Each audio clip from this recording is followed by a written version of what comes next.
Salut les âmes et bienvenue au premier épisode du podcast Au-delà du karma avec votre hôte, votre serviteur Cyril Vorer, aussi connu sous le nom Vishnouit ou dévot de Krishna de Chandrasekhar Acharya Das.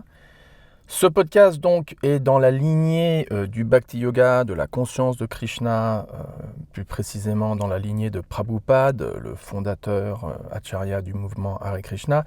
C'est un podcast qui met de l'emphase sur des textes, des thèmes clés des littératures védiques, tels que la Bhagavad Gita, le Srimad Bhagavatam, dans le contexte de la société et de la vie que nous vivons dans ce monde contemporain occidental d'aujourd'hui. Bienvenue, merci d'être là. Aujourd'hui, on va parler du libre arbitre. La manière dont nous utilisons notre libre arbitre détermine notre vie. La manière dont nous utilisons notre libre arbitre détermine notre vie. On va voir plusieurs versets clés du Bhagavatam, de la Bhagavad Gita. Et le thème principal, donc encore une fois, une troisième fois, c'est cette notion de libre arbitre et comment on l'utilise détermine notre vie. Chaque jour, on prend des décisions. Pour ceux qui pratiquent la conscience de Krishna, chaque jour, on se réveille et on se dit aujourd'hui je vais servir Krishna, je vais servir Dieu, principalement en essayant de notre mieux d'éviter les quatre activités, disons pécheresses, ou les quatre activités qui nous font mal en fait. La consommation de viande, d'intoxicants, les jeux de hasard, le sexe illicite, et d'une manière positive à se dédier, à passer X minutes. Je rigole parce que bon, quand même, X minutes c'est un peu court, à moins si c'est beaucoup de minutes, mais donc X temps à penser, à méditer sur, à prier, à se connecter avec Krishna. Et donc on prend cette décision chaque jour. On utilise notre libre arbitre. Il y a un verset dans le Srimad Bhagavatam qui se lit ainsi: Hitvatma Maya Rachita, Grihapatya Surit Striyaha, Tamo Vishantyanichado Vasudeva. Et ça, c'est la ligne principale, la ligne importante. Vasudeva Paran Mukhaha. C'est dans le 11e chant du Srimad Bhagavatam, chapitre 5, texte 18. Et là, la traduction, donc un nom de Dieu, pour ceux qui sont là pour la première fois, un nom de Krishna ou de Dieu, c'est Vasudev. Et donc, voici la traduction. Ceux qui se sont détournés du Seigneur suprême, Vasudev, étant sous l'emprise de l'énergie illusoire du Seigneur, sont finalement forcés d'abandonner leur prétendu foyer, enfants, amis, épouses et amantes, tous créés par la puissance illusoire du Seigneur suprême, et d'entrer contre leur volonté dans les régions les plus sombres de l'univers. Ceux qui se sont détournés. Vasudeva Paran Mukhaha. Mukhaha, ça veut dire le visage. Et Para, ça veut dire au-delà, ou se détourner d'eux, ou aller dans la direction opposée. Donc le visage de Vasudev, de Dieu, se détourner de Dieu. Donc ceux qui utilisent leur libre arbitre pour se détourner du Seigneur suprême, en souffrent les conséquences. Cela me rappelle un autre verset, mes amis, qui est un verset que mon maître spirituel citait souvent, un verset qui vient du Chaitanya Bhagavat ou Chaitanya Charitamrita, ou d'ailleurs, non, même pas. C'est un verset qui a été écrit par un saint dans la tradition du Gaudiya Vaishnavisme, notamment Prabodhananda Sarasvati. Et c'est le même principe. Krishna Bahirmukha, il y a encore ce mot mukha, donc visage, la face. Krishna Bahirmukha Hanya Bhogavan Chakare Nikatosta Maya Tare Japatiya Dare.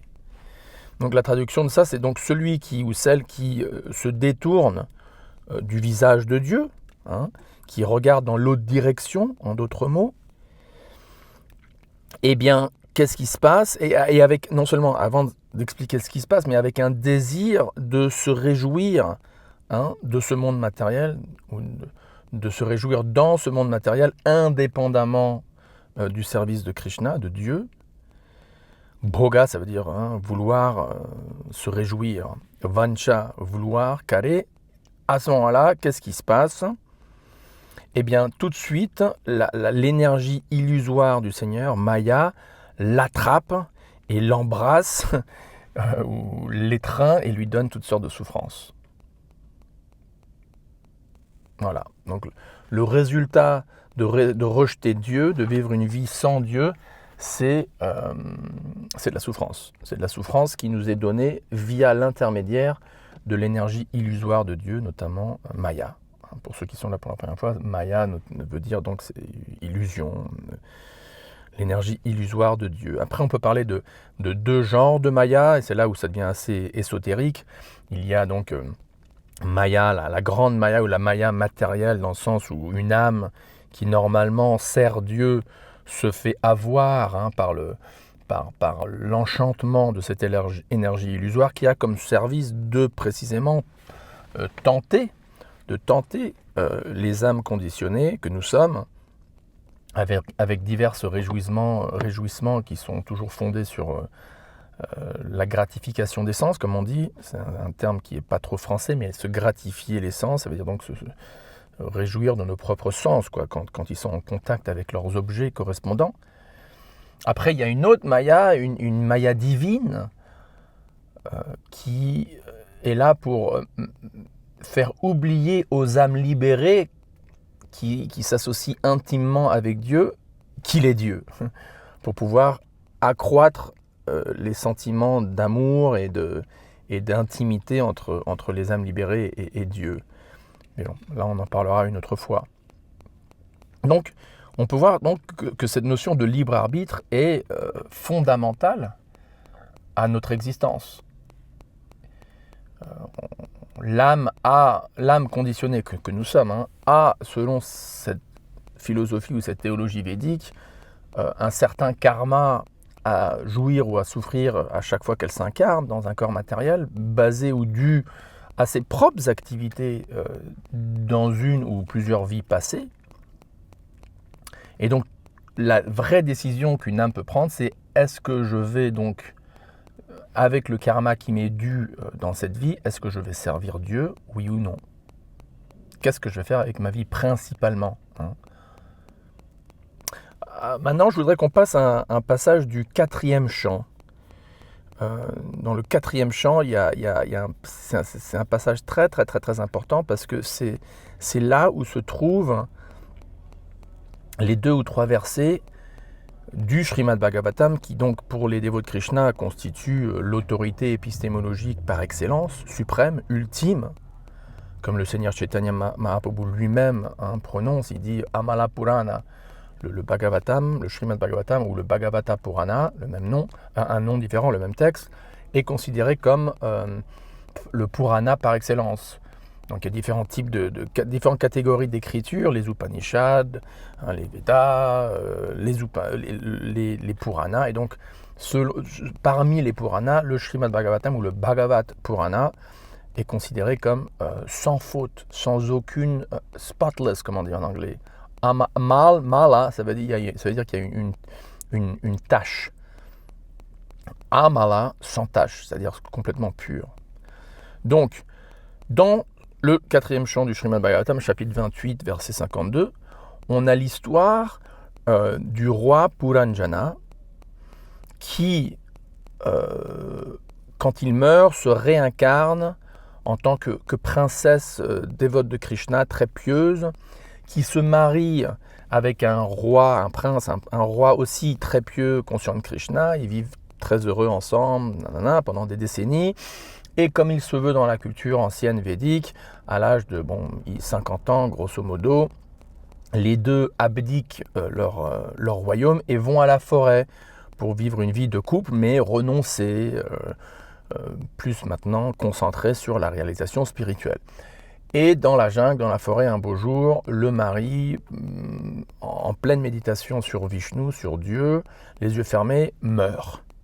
Et donc là, d'un seul coup, cette pauvre reine, qui était donc le roi Puranjana dans sa vie passée, se trouve toute seule dans la jungle et commence à pleurer, à se lamenter pendant qu'elle est en train d'essayer de tirer le corps lourd de son mari kshatriya. Un kshatriya, c'est donc un administrateur, un soldat, donc quelqu'un qui est très fort, qui est très grand. Et elle, c'est une femme de la même caste, sûrement, mais bon, une femme quand même, donc moins forte physiquement. Et donc, elle est en train de pleurer tout en essayant de créer comment s'appelle l'endroit où on met les bûches d'arbres pour incinérer, pour faire la crémation du corps de son mari.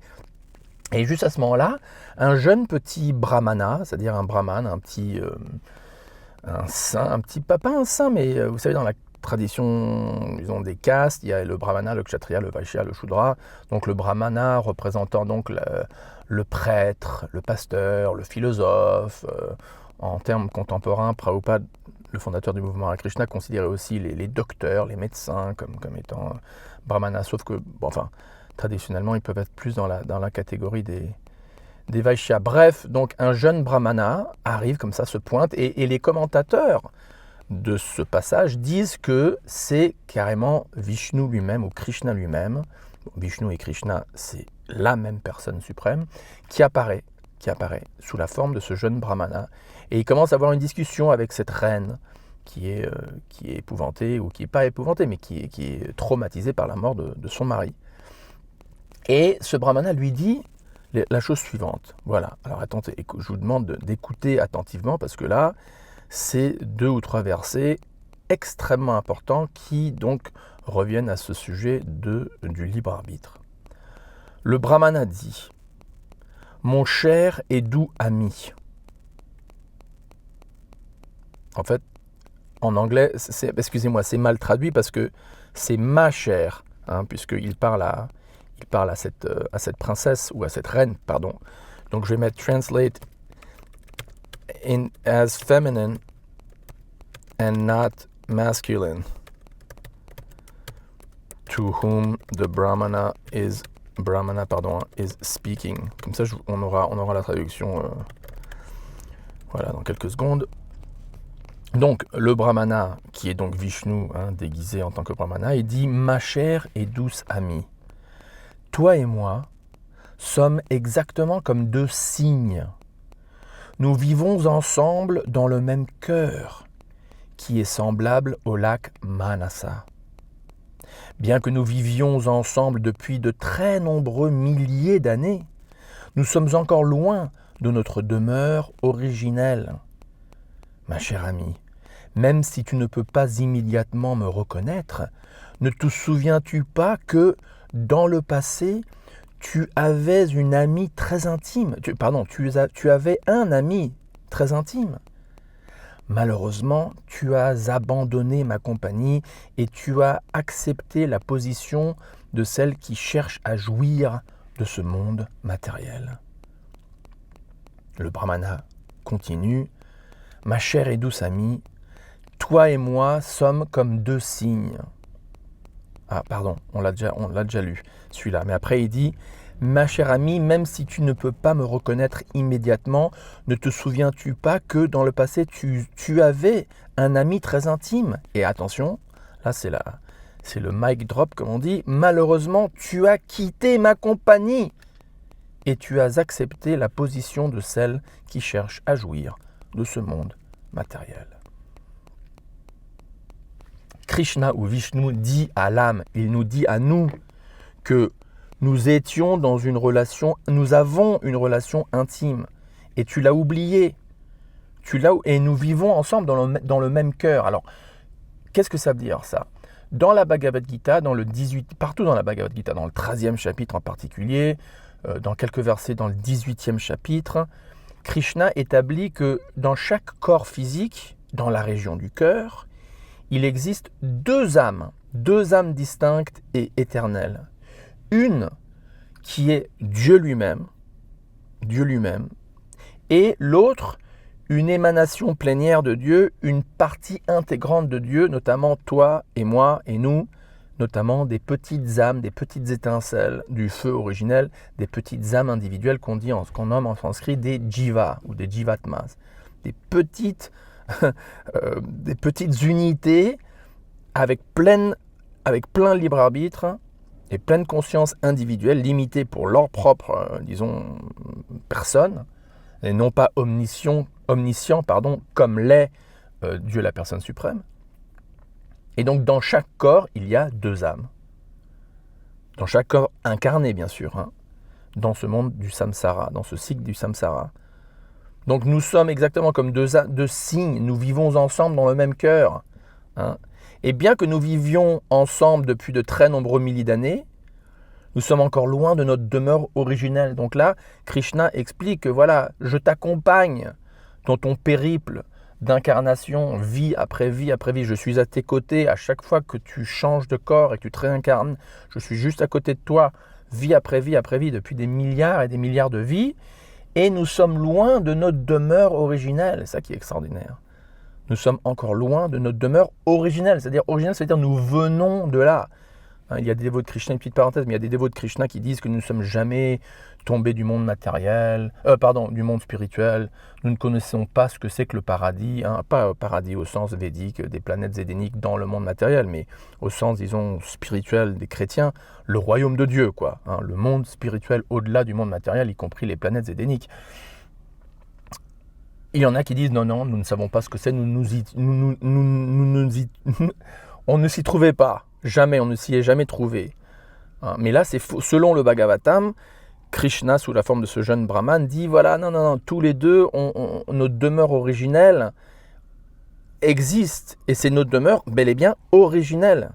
Mais puisque, et voilà le point, tu as utilisé ton libre arbitre pour me rejeter, pour me dire non. Pourquoi ? Parce que tu voulais accepter la position de celle ou de celui qui cherche à jouir de ce monde matériel. Et rappelons-nous, Krishna, dans le 5e chapitre, verset 29, dit Bhoktaram yagatapasam sarvaloka maheshwaram suridam sarvabhutanam gyatvam shantim richati. La formule de la paix, comme Prabhupada l'appelait, ce verset. D'ailleurs, il a demandé à ses disciples d'imprimer des tracts qu'il distribuait aux manifestations contre la guerre du Vietnam, et avec le titre de Peace Formula, la formule de la paix.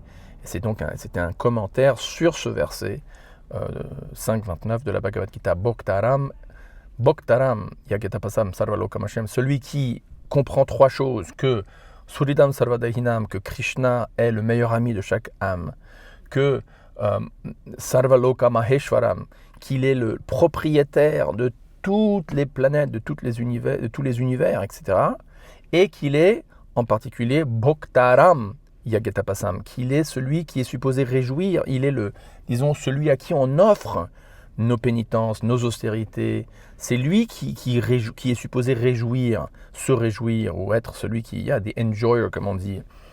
Et non pas nous. C'est Dieu qui ultimement est ontologiquement fait pour se réjouir. Et nous, on est fait pour contribuer au bonheur de Dieu. Mais puisque Dieu est hyper cool, c'est en donnant du plaisir à Dieu que nous, on devient complètement comblés et heureux et satisfaits et paisibles, etc. Mais c'est quand on se découple, se déconnecte de Dieu et qu'on essaye de se plaire à nous-mêmes, paf, c'est là où on devient misérable. Donc, un passage très très très important. Je vais relire d'ailleurs ces deux versets. Ok, attention. Le Brahman dit « Ma chère et douce amie, toi et moi sommes exactement comme deux cygnes. Nous vivons ensemble dans le même cœur qui est semblable au lac Manasa. Bien que nous vivions ensemble depuis de très nombreux milliers d'années, nous sommes encore loin de notre demeure originelle. Ma chère amie, même si tu ne peux pas immédiatement me reconnaître, ne te souviens-tu pas que dans le passé, tu avais un ami très intime, notamment moi, Krishna. Malheureusement, tu as abandonné ma compagnie et tu as accepté la position de celui qui cherche à jouir de ce monde matériel. Ma chère amie, Même si tu ne peux pas me reconnaître immédiatement, ne te souviens-tu pas que dans le passé, tu avais une amie très intime ? Malheureusement, tu as quitté ma compagnie et tu as accepté la position de celle qui cherche à jouir de ce monde matériel. Donc le libre arbitre est toujours là. Un autre verset qui d'ailleurs qui peut être très bien relié, vous n'allez pas le croire, à deux choses, notamment à un thème principal dans la philosophie de Jean-Paul Sartre, ainsi qu'à une chanson connue du groupe Led Zeppelin. Dans la Bhagavad Gita 13.21, Krishna nous dit « Karya karanam kartritver hetur prakritir uchyate purusha sukha dukkadam ». C'est cette ligne qui est très importante. « Purusha sukha dukkadam bhoktritve hetur uchyate ». Ces deux dernières lignes. La traduction. La nature est dite être la cause de toutes les activités et de tous les effets matériels. Tandis que, et c'est là où ça devient important, tandis que l'être vivant est la cause des diverses souffrances et jouissances qu'il connaît en ce monde. Donc la nature matérielle, le monde matériel, est dit être la cause de toutes les activités et de tous les effets matériels. En d'autres mots, une âme ne peut pas agir dans le monde matériel sans monde matériel. Et donc, tout ce mécanisme de karma, que Krishna d'ailleurs dit, essaye pas de le comprendre à fond parce que c'est trop complexe, on peut seulement comprendre, disons, les principes de base, action-réaction. Donc tout ce mécanisme hyper sophistiqué, hyper complexe de ce monde matériel, avec donc toute la loi du karma et les activités que chaque âme fait, les effets matériels, donc des réactions karmiques aux activités, au karma de chaque âme, ça c'est la nature matérielle qui en est la cause. Par contre, l'être vivant, et là donc encore une fois on revient à l'âme individuelle et le libre arbitre de l'âme individuelle. L'être vivant est la cause des diverses souffrances et jouissances qu'il connaît en ce monde. Donc, c'est là où je vais à la chanson de Led Zeppelin. Il y a une des chansons, d'ailleurs, je ne sais pas si ça t'intéresse, mais j'ai réussi à vendre une Bhagavad Gita à Robert Plant et à Jimmy Page, le chanteur et le guitariste de Led Zeppelin, dans la fin des années 90 à l'aéroport de Los Angeles. Bref, il était très sympa et très, très gentil. Bref, donc Led Zeppelin, une des chansons de Led Zeppelin, c'est « It's nobody's fault but mine ». Je vais éviter de la chanter. « It's nobody's fault but mine, it's nobody's fault but mine ». Ce n'est la faute à personne qu'à moi. La faute n'est à personne que moi. C'est moi, c'est comme on dit en anglais, my bad. Je suis responsable. Et c'est là où on va à Jean-Paul Sartre, où, bon, bien sûr, on l'interprète à la conscience de Krishna, mais Sartre disait que on doit assumer notre responsabilité, l'existence avant l'essence. On doit assumer notre responsabilité dans ce monde. On peut pas dire non, c'est la faute à tel et tel, c'est la faute des Allemands, c'est la faute de ceci, c'est mon père, c'est ma mère, c'est celui qui m'a volé ceci. On doit assumer notre responsabilité et notre libre arbitre en ce monde. Et donc si on souffre, ou d'ailleurs même si on a du plaisir en ce monde, les deux sont des résultats d'activités qui ont été faites par personne d'autre que nous-mêmes individuellement. Et c'est là d'ailleurs, en parenthèse, un des grands saints dans la tradition dévotionnelle de la conscience de Krishna, on le croit, c'était un personnage qui s'appelait Bhaktivinoda Thakur, le père du maître spirituel de Prabhupada, le fondateur du mouvement Hare Krishna. Et dans sa critique de la théologie chrétienne, il a écrit que ce n'est pas logique, il rejetait l'idée que, dû au péché d'Adam et Ève, dû au fait que Adam et Ève, deux âmes individuelles, ont utilisé leur libre arbitre d'une mauvaise manière, en désobéissant à Dieu, en mordant dans le fruit interdit, etc., à cause de leur décision, leur utilisation de leur libre arbitre de façon X ou Y, que nous, l'humanité qui en suit, on doit souffrir à cause de ça. C'est pas philosophiquement correct. Une âme ne souffre pas des réactions karmiques issues d'activités exécutées par une ou d'autres âmes. Alors après, on pourrait dire, non, mais comment ça se fait? Par exemple, je sais pas, par exemple, on a des parents alcooliques, et donc du coup, l'enfant en souffre. Oui, mais l'idée, c'est pas parce que les parents ont fait des mauvaises activités, par exemple d'être alcoolique, que l'enfant souffre une enfance d'enfant d'alcoolique. La souffrance de l'enfant alcoolique, on peut dire selon cette philosophie, c'est que dans sa vie à lui ou à elle passée, il ou elle était un parent alcoolique qui faisait souffrir une autre âme, qui jouait le rôle, enfin qui n'était pas jouer le rôle, mais qui était dans cette incarnation-là, son fils ou sa fille. Et donc karma, quoi. Effet comment ça s'appelle, râteau. Et donc ça revient. What comes around comes around. What goes around comes around. Et donc dans cette vie-ci, cette âme-là est placée dans une famille d'alcooliques, de parents alcooliques, pour souffrir dans ce cas-là des réactions, non pas des parents, parce que les parents, eux, pour être alcooliques et donc faire souffrir leurs enfants, eux souffriront dans leur vie prochaine les réactions de ces activités-là. Vous voyez, je veux dire, c'est très individuel. Le karma, c'est c'est une correspondance à un d'une âme à elle-même, quoi, en d'autres mots. Ouais, c'est ça, c'est une correspondance d'une âme qui reçoit, coûte que coûte, les réactions, les fruits karmiques des actions que nul autre qu'elle-même a exécutées dans le passé. C'est super important à se souvenir de ça. Donc, voilà, le résultat de notre libre arbitre, ou que quand une âme rejette Dieu, utilise son libre arbitre pour dire non. Alors après, il y a des dévots, oui, mais une fois que tu es dans le monde spirituel, comment est-ce que dans le monde spirituel, qui est tellement beau, qui est tellement fascinant, Krishna veut dire infiniment fascinant, comment à ce moment-là, est-ce qu'une âme peut dire non à Dieu? Ben si, une âme peut toujours dire non à Dieu, c'est tout simple. C'est tout simple. L'onus, comme on dit, L-O-N-U-S, pas l'anus, l'onus, the onus. Alors, je ne sais pas si on dit ça en français, mais disons l'emphase. How to say, the onus is on the individual soul in French. On dirait la responsabilité. La responsabilité incombe à l'âme individuelle. La responsabilité repose sur l'âme individuelle. La responsabilité repose en effet sur l'âme individuelle. Et donc cette idée que, oui, bon, quand on est dans le monde matériel, la responsabilité incombe à l'âme individuelle, mais une fois qu'elle est dans le monde spirituel, là, elle a plus de libre arbitre, ou elle est incapable de dire non à Dieu. Ah non, non. C'est pas ce que la Bhagavad Gita dit. Selon la Bhagavad Gita, on a un libre arbitre toujours. Donc quand on dit non à Dieu, il y a la chute dans le monde matériel. L'âme tombe en effet dans le monde matériel. C'est-à-dire Dieu dit, ok, tu veux pas me servir, d'accord, j'ai le plan B pour toi, ça s'appelle le monde matériel. Vas-y, amuse-toi bien, sans moi.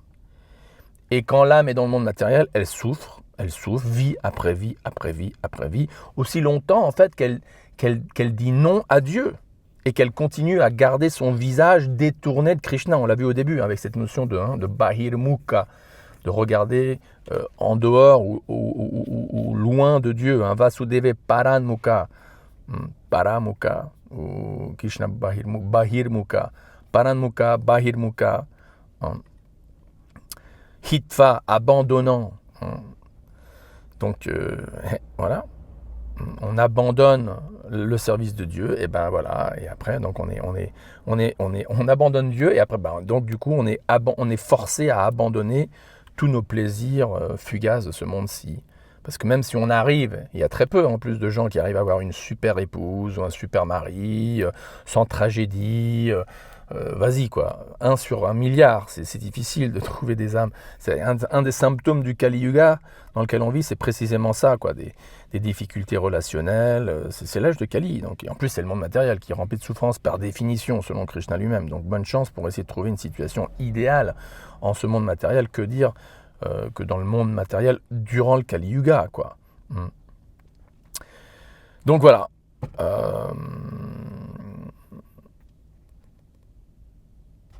Bon, il y a une petite parenthèse que j'aurais pu faire sur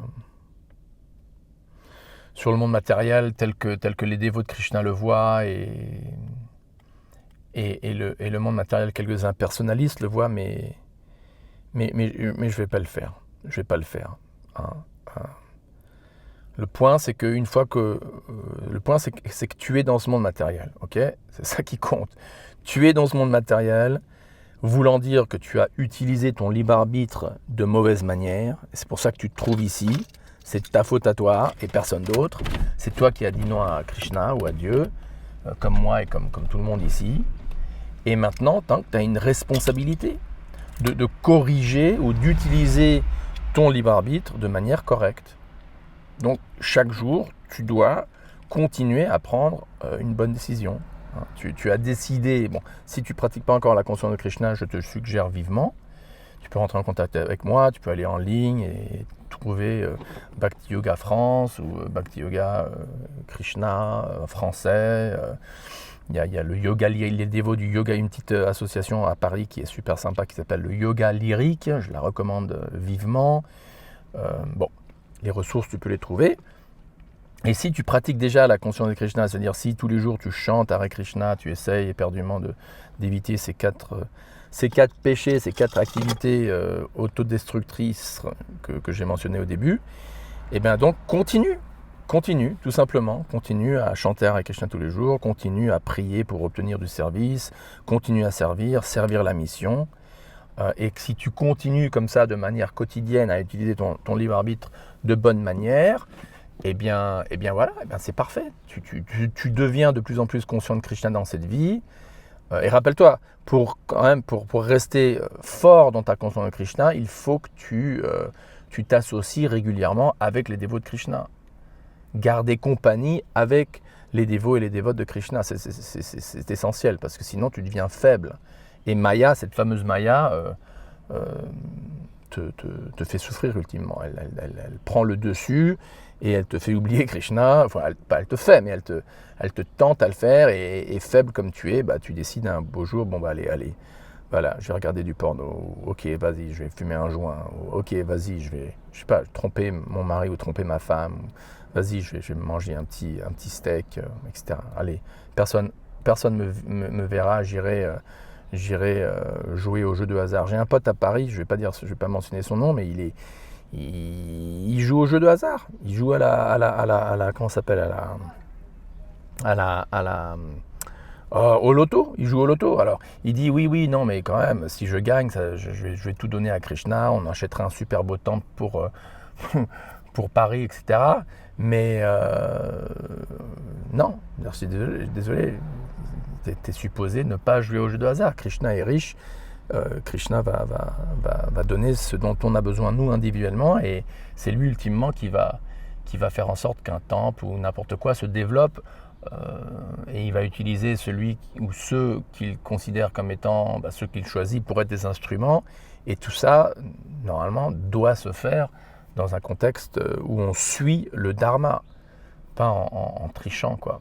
Les jeux de hasard c'est tricher.